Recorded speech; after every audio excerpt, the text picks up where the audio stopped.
News Channel 5 Network. This is Inside Politics.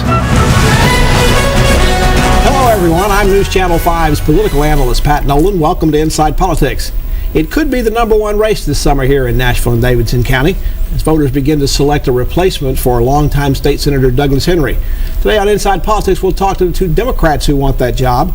Later in the show, we'll have activist Mary Mancini with us. But first, we want to welcome back Nashville attorney Jeff Yarbro. Jeff, thanks for joining us. Thanks for having me, Pat.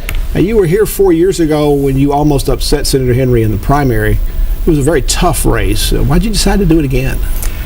Well, it's a good question. I mean, I think that when you think about how hard it is to spend the time going out campaigning, it was a big decision. But the same reasons that drove me to run last time are even more important now. The Tennessee legislature is on the wrong track. It's not really representing the people of Tennessee, and it's not focusing on the issues that matter. And the thing that really struck me running that last campaign was that voters actually want this government of ours to work and work for them, and that's why I'm doing it again. Now, you'd be going to the Hill as a Democrat, and one thing that has changed even more so than 4 years ago is the size of the Republican supermajority in both houses. In fact, without question, the Republicans think they'll probably pick up at least 2 more seats in the Senate. That means the Democrats are even less important, even for a quorum check. So how do you stay relevant? How do you be relevant, particularly since you're replacing the guy who's the longest serving state legislator in history? No, I think that is the critical question facing voters in this election. This is a relatively progressive district. You're going to have a progressive leader in it. So the real question is, how are you going to get someone that can be effective and get things done? And I think that there are a few reasons that can happen. One, I think that the overreach that we're seeing from the supermajority is losing a lot of the, not just Democrats, but independents, moderates, and even sensible Republicans. And I think there's a real opportunity to build coalitions amongst the people of Nashville, the people of this state, businesses, labor, all sorts of folks that want to actually focus on things that matter. And I think that those coalitions can be effective to get things done. Your race 4 years ago, we talked about being tough. It was very close. It was recounted, I believe, 3 or 4 times. What's your relationship with Senator Henry today? Are you seeking his endorsement? And what's he said about it? What he's going to do about that? You know, I don't think I have not asked for Senator Henry's endorsement, but he was the first door that I knocked on when I launched this campaign. I went and asked for his vote, and I certainly hope that if I'm fortunate enough to succeed him, that he'll help introduce me to his colleagues. And I think that one of the responsibilities that comes with following Senator Henry is that even when you disagree with people, like, you're still supposed to treat them with a little bit of dignity and respect. And I think that is a spirit that we can't lose from our state legislature. One of the last votes that Senator Henry cast in the Senate was in opposition to a bill to bring back the electric chair in Tennessee. Had you been Senator, would you have voted the same way? I would have voted the exact same way, yes. I think that, this is capital punishment is supposed to become reserved for the worst, and is just something that we as a humane society need to be cutting back on as opposed to increasing. And certainly I think the electrocution bill is a step in the wrong direction. So the bill's passed, the governor signed it. Would you as a state senator go in and try to repeal that bill or even repeal the death penalty itself? I would certainly be for working to repeal that bill and to start really restricting what we're doing in terms of capital punishment in Tennessee. I've actually represented someone as an appointed pro bono matter who was on death row, and have been very up close and personal with that fight. And I think that there are lots of problems in the system that need to be addressed, and we need to start addressing it. If you go to the Senate, what's the very first bill you're going to sponsor? What's your biggest priority to get in the hopper?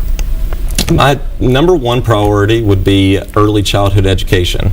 I think if you look at where we've expanded pre-K in Tennessee, we're starting to make up on the vocabulary deficits, the learning deficits that people are bringing when they're coming from a life of poverty. And I think that is is pretty critical to addressing not only the education challenges we face, but also a lot of the social ones. It's pretty expensive, and a lot of people on the Republican side don't think it has a long-term impact. May help early in preschool, but as you get into the 3rd, 4th, 5th grade, it has no impact. Well, I think I think they're wrong on the social science of that. First of all, I think that if you look at the research and look at the real long-range impacts, that's really not true, and it's certainly not true when you're actually educating an entire cohort in pre-K.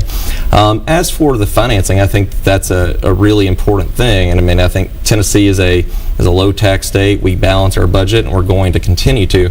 But right now, you're seeing an expansion of early childhood education, pre-K dollars coming out of the federal government, which we're not even trying to cooperate with. And I think that we at least have to be open to cooperating with that and start moving towards this funding of it. And, you know, to me, this is not a difficult choice when we're not. If you can basically predict how many people are going to go to prison based on 3rd grade reading scores, and the amount of money that we're wasting on interventions and trying to catch kids up would be seriously mitigated if we actually help them start school ready to learn in the first place. You and your Democratic opponent, Mary Mancini, are both considered, I think, on the liberal or progressive side of the political scale. Can you name an issue where she and you have serious policy disagreements? I have not. In the course of the campaign, I don't think that we've identified many that have come out substantively as real disagreements. So they should vote for you instead of her. Why? What's that? They should vote for you instead of her. Why? Well, I think the biggest thing that matters is what is the, I think that what we're trying to achieve in the job, and I think that I don't think that this state senator can just go up and try to oppose the Republican agenda and think that the mere opposition is going to work. I think you have to try to change the agenda. You have to have not just the courage to stand up for your values, but the courage to cross the aisle and find people that have common goals and start working together to get things done. Now, the State Department of Education has been in a controversy the last couple of weeks because they didn't get the TCAP scores done in time to put in the final report cards. The governor says it was better to err on the side of caution and make sure the scores were right. Do you think the governor, his education commissioner, and the Department of Education has handled this matter correctly? It does not appear that they've handled it correctly, and I think that there's a move to do an inquiry into that, and I think that we need to see an investigation about what exactly went wrong, what the problems were, and how we can make sure that they don't happen again. If we're going to make TCAPs and standardized testing a big part of students' grades, the state has to do its job in getting them out. And I think the bigger problem is actually that this is one more thing that's diminished some educators' confidence in the department. And I appreciate the ambition that they're bringing to the job. Should the commissioner resign? I'm not going to call for his resignation right now. I don't think we have enough information right now to start saying that. But I think I do want to hear a lot more about it, and I hope that it's right that they've handled this matter appropriately. The tests actually count between 15 to 25% of the final score, yet the state now says, and Metro's taking them up on the offer, they're not going to count the test scores this year. Is Metro doing the right thing and not going back and counting those scores in? No, I think they likely are. The state has created a situation where these grades aren't going to be available. MNPS has to get its report cards out, and I think that I actually defer to their judgment on doing that right. If you're elected to the Senate, you'll be one of the people making a decision in the future about whether Nashville has an AMP program. The state Senate and the state House took over that power in the last session. Are you a supporter of the AMP as it's presently proposed, or do you have questions about it? Well, I'm a supporter of the AMP, but I think the real question for the person who's going to be the state senator in this city, or actually for a state senate district in any part of Tennessee, is whether or not the state legislature should be intervening on which roads buses can go on, which side of the street, which side of the bus people can get on and off of. I think it's way beyond what it's a huge interference and micromanaging of what's traditionally been local policy, and I don't think that's any role for the state legislature. And I think that being the legislature is not about fighting every little fight that's going on inside the city of Nashville. It's about fighting for this city's ability to determine its own destiny and to support it. So you're not questioning whether the state legislature has the power to do it. You're questioning the wisdom of using that particular power. I think that, well, I would like to look into I don't think that legislation that targets one city, that doesn't pass constitutional muster. And to the extent that legislation is targeting one town amongst one county in Tennessee's 95 counties, I don't think that's an appropriate use of authority. Even if it is an appropriate use of authority, I think the wisdom of it is sorely lacking, as is the poor decision that's incumbent in all of the interferences in local government we're Jeff seeing. Yarbro, thank you for coming in. Thank you, Pat. Good luck in August. And I'd love to ask for your vote. We'll take a break and we'll come back and talk to Mr. Yarbro's opponent, Mary Mancini, back on Inside Politics after this break. Stay with us.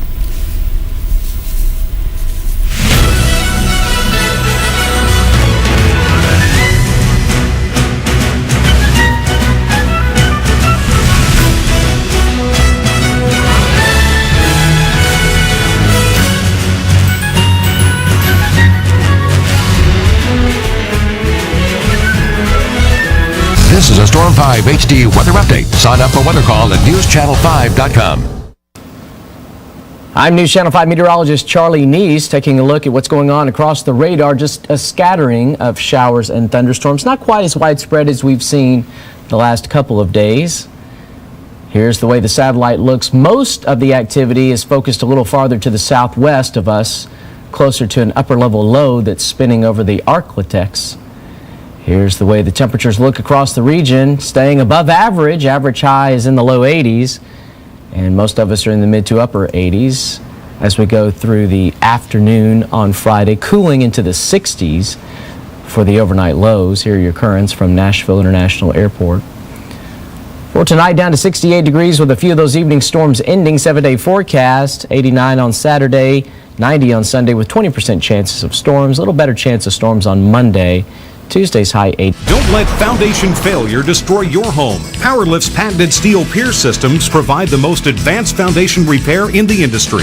Clean, fast, and efficient service with no heavy equipment to tear up your yard, and the average job takes only 2 days. With over 35 years of quality structural repair experience, PowerLift leads the industry in residential and commercial repair.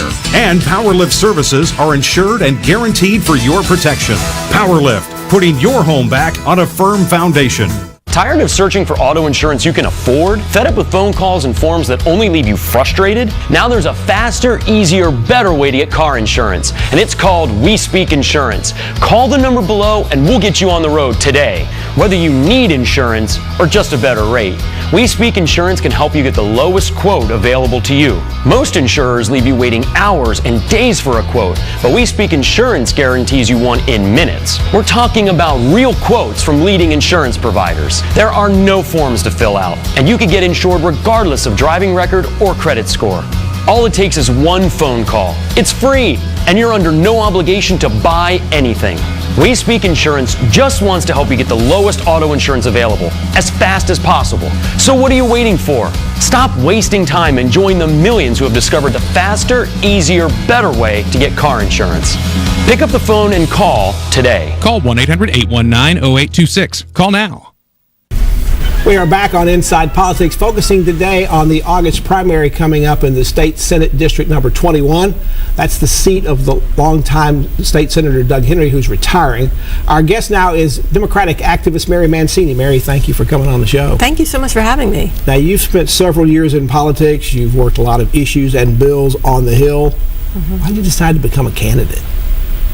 Well, when I was an advocate on behalf of working people at the state, I realized that the conversations that were coming out of Capitol Hill, the state legislature, the state house, and the state senate were not really where they needed to be. The way I like to explain it is whenever a bill is introduced up there, the first question that's always asked is this good for big business or is this good for special interests? And I'm running because I think that there's a different conversation that needs to be had on the Senate floor, and it has to be about what's good for working people. But you're going to be up there, and one thing that's changed over the last several years, and you've seen it, is the rise of the Republican supermajority. So the Democrats are probably going to lose even 2 more seats in the Senate this time. If the Democrats don't even have to show up for the Senate to be able, or the House to be able to do business, so what function do the Democrats have on the Hill, because they're not likely in their own numbers to be able to pass or stop legislation? Well, I think it's incredibly important that we do show up and that we have these really tough conversations that aren't being had. That's the start of reprioritizing what's happening at the state legislature, is having those conversations. And I'm not running necessarily just to be a state senator and having conversations within the confines of the state legislature. I'm running because I think it's important to get people involved and to let people know what's going on up there, and to have the conversations with voters and other people on the ground and working families, and let them know that their interests are not being looked out for. We see, for instance, teachers are mobilizing right now because they are being demonized and they're under attack. And when teachers are getting involved, things are happening at the state legislature that you wouldn't normally think would be happening under a Republican super majority. So my goal is to get more people involved like that, and again, have those difficult conversations that aren't being had. It's important. I just sent out an email newsletter about how words matter and hard conversations need to happen. And so, we have to start somewhere, and we have to start now in changing what the priorities are. Senator Henry is the longest serving lawmaker in Tennessee history. He's beloved not only in his district but across the state. What's been your relationship with him, and are you seeking to have his endorsement? Does he plan to make an endorsement in this race? I respect Senator Henry immensely. I think that his shoes in the state Senate are going to be very difficult ones to fill, because he is such a statesman, and he did command such respect from his colleagues. I have a cordial relationship with him. I don't really know him very well. I do know that I did seek his counsel, talk to him when I was thinking about running. From what I understand, he's not going to endorse in this race. One of the last bills he voted against in the legislature was the one to bring back the electric chair as a part of the death penalty in Tennessee. I assume that you are opposed to the death penalty. Oh, absolutely. And it's not just me. I'm having conversations on the ground when I'm talking to voters, and this has been forefront in their mind because they feel as if, and I feel as well, that we're going backwards in the state and not forwards. When you look at what's happening around the country, when you look at what's happening with things like the Innocence Project, and you see that there are innocent people that are being set free so often. They've been on death row for decades, and they're being set free because of new evidence or because of evidence being re-examined, or DNA evidence. Let's instead of saying let's use another means because we can't get the drugs to kill them with lethal injections, let's use another means to do that. We need to go in the opposite direction and say, what's wrong with the process that we have now? Let's fix the process that we have now. So if you're going to be a state senator, what would you do? Repeal the bill that brings back the electric chair, or go even further and decide we don't want to have the death penalty at all? That kind of legislation. Absolutely. So you also are talking about, what is your top priority if you become a state senator? What's the first bill you're likely to introduce? Well, your website seems to think it's repealing the voter ID law. Oh, even though that's already been upheld to some degree in the court. Yeah, that's not that is one of my priorities. I have several priorities. I think one is to make public education as strong as possible, and let's go ahead and look at what our funding mechanism is at the state level for schools, reevaluate that, and see if we can bring it in line with what other states who are having success in their public education bring it in line with what they're doing. So that's number one. The other thing is taking care of teachers. Again, I think teachers are being demonized. They're being attacked. They're being devalued. Their work is being devalued. They are being held to these standards that are almost impossible to maintain. So let's look at untethering teacher evaluations with any testing. Well, let's talk a little bit about the testing. The TCAP scores were not done in time. They're not part of the report cards that went out. Do you think, the governor says, well, we needed to make sure the scores were right rather than necessarily get them out on time.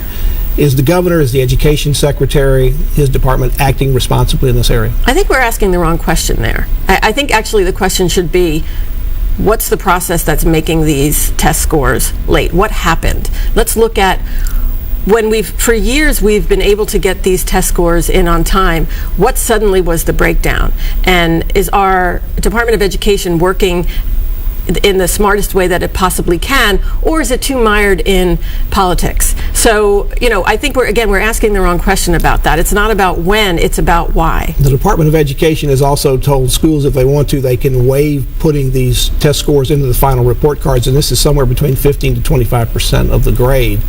Is that a responsible thing to do? Metro is not going to count them in. Should Metro go back and go ahead and recount them now that the scores are available? That's a decision, again, it's a decision that, here's what I think. The state has a propensity to stick their nose in where it doesn't belong, right? So, for instance, there was the charter school authorizer that was passed that says that the state could go in and say to local school boards, this is what you should do in terms of bringing in a charter school. I think that in this instance, if it's totally up to Metro to decide what they want to do, whether they want to put them in or not put them in. Again, I think we're asking the wrong question. The question we need to ask is, how did we get to this point where what's 15 to 20% of a grade was not available when it should have been? Something is not working. And as a state senator, I would want to get to the bottom of why this didn't work. Let me ask you a question about your opponent, Jeff Yarbro. I think you're both considered to sort of be on the progressive side of politics. Can you name an issue where you and Jeff have a disagreement, where you have a different policy outlook? Yeah, I think charter schools is a big issue. So when I look at what the charter schools are doing, especially what a charter school authorizer would do in the case of Davidson County and what it would do to public schools, I think that what the Davidson County School Board about putting a halt on charter schools at this point to sort of reevaluate was absolutely the right thing. We need. And you say Mr. Yarbrough is opposed to that? He wants the school board to continue to create charters, and if the state says create them, they have to bow to that? I think you're going to have to ask Jeff the specifics of what his position are, but I could tell you that what I think differs. But you said it was an area that you had a policy disagreement with. Sure, exactly. And what is that disagreement? I think that he sits on the board of a charter school. So I think what we're looking at, he's not on the board of a charter school, but on the mayor's commission that looked at all charter schools, about bringing charter schools in. So, I'm looking at how important public education is, how we could keep as much of the focus on building strong neighborhood and public schools, and I think we do differ on that. If you're a state senator, you'll be one of those who'll have to decide whether Nashville's AMP program goes forward. The state legislature decided to get involved in that issue. Are you an AMP supporter, or do you have questions about the program? I have questions about the program. And again, I'm going to tell a story because I think this illustrates why in the best possible way. So before I became a candidate, I was the executive director at Tennessee Citizen Action, and my office was literally a 10-minute drive from my house to my office in Metro Center. I decided, one day, I want to ride the bus. And I put in both addresses, and during rush hour, it would have taken me an hour and a half to get from my house to Metro Center on a city bus. That is a fundamental flaw in the way our current system is run right now. So why don't we take a look at what that system is? How can we, basically we're putting the cart before the horse, right? How can we actually fix and make better the system that we have now, number one, and then number two, how do we market that so that better and more improved system attracts more people, more ridership? Then we can look at things like the AMP and other advancements. Mary Mancini, candidate for the 21st District State Senate. Thanks for coming on the show. Thank and good you. luck. Thank you so much. I appreciate it. And thank you for joining us on Inside Politics this week. Hope you can be back here again for a future show. If you can't get enough politics in the meantime, go to the News Channel 5 website. You'll find my Capitol View commentary there. There's a new commentary posted every Friday afternoon. Enjoy the rest of your weekend, and we'll see you back here next time. Goodbye.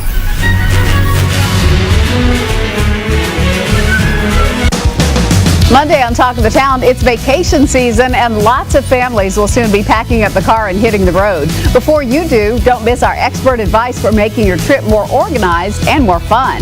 Then great ideas for dads and grads. We've already done the shopping for you with some unique finds for Father's Day and gifts for the graduates on your list that they will love. Plus, our recipe will be the most talked about appetizer at your next party, cherry tomato jam with goat cheese mousse. Monday at 11. One of the most prestigious honors in all of television is the Peabody Award.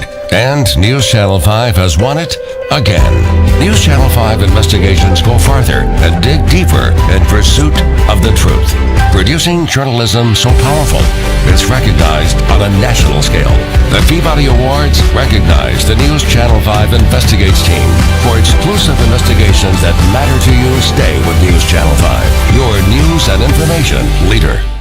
Hi, I'm Rory Johnston. When I'm on the go with no computer or TV in sight, I stay connected with News Channel 5 Mobile for the latest breaking news and more. A huge step forward as city leaders kick off the first phase of a major... I can watch video, check out live radar, and find hourly forecasts for my exact location.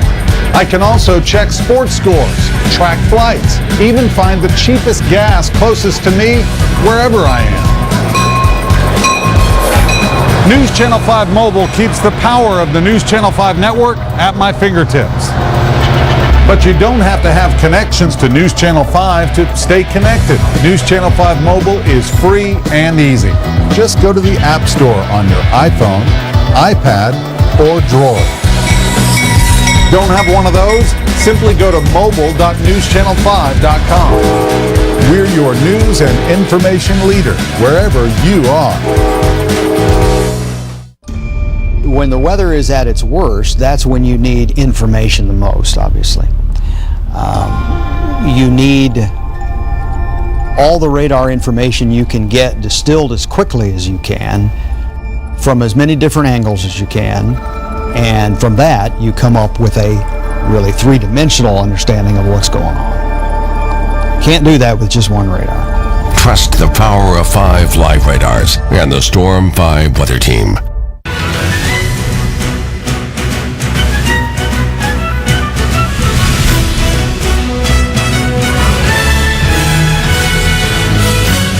Drownings are the #1 cause of accidental death for young children. Simple safety steps are the best way to prevent these tragedies. Make sure kids learn how to swim. Designate an adult water watcher to watch kids in and around water. Save the phone calls and texts for when the kids are out of the water. Properly fence all pools with fences at least 4 feet high and with self-closing, self-latching gates. When above-ground pools aren't in use, remove the ladders. When pools aren't in use, cover them. Teach kids to stay away from drains. And if a child is missing, check the pool or spa first. Consider the steps you take, then add a few more. Because you never know which pool safety step will save a life. Until it does. Simple steps save lives. To learn some new ones, visit poolsafely.gov. Here is where we connect. An update to some breaking news. Here Cars and here. underwater this The breaking news that matters to you can come from anywhere, Sky 5 HD. at any time. See the fire crews arriving on the scene. See There it is the explosion. as it happens. That's why they were backing them. News Channel 5, streaming live. Stay connected to your news and information leader. Live streaming is driven by Ford Lincoln of Franklin and Ford of Murfreesboro. CBS, June 29th.